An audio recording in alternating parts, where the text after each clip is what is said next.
बहुत सालों पहले मैंने आपकी किताब मिस्टिक म्यूजिंग पढ़ी थी।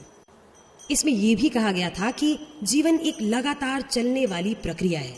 उसमें आपने लिखा कि जब आप, आपकी पत्नी और सब लोग ध्यानलिंग का निर्माण कर रहे थे, और आपने कहा था कि कैसे जीवन का धागा, यानी ऐसा कुछ था जो इतना नाजुक हो गया और वो उसे संभाल नहीं सकी और वो चल बसी।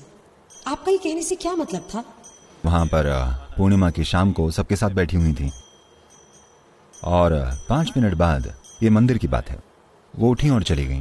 मेरी आंखें बंद थी, मुझे पता था वो उठी हैं। मुझे थोड़ी चिढ़न हुई क्योंकि बैठने के बाद कोई खड़ा नहीं होता।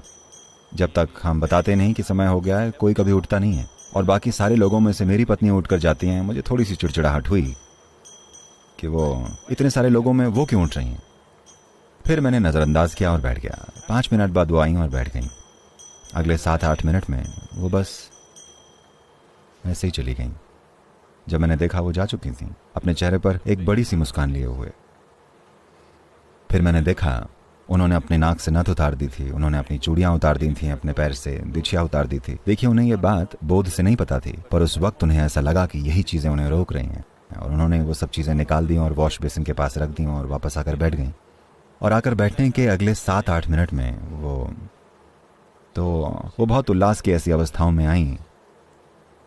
तो जब आप इसे एक विशेष स्तर से ज्यादा बढ़ा देते हैं तो हमेशा एक खतरा बना रहता है कि आप बाहर निकल सकते हैं। तो हम कुछ चीजें फिक्स कर देते हैं। जब कोई आध्यात्मिक साधक बहुत तेजी से आगे बढ़ रहा होता है तो हम आपके शरीर को कुछ इस तरह फिक्स कर देते हैं कि वैसा न हो पाए।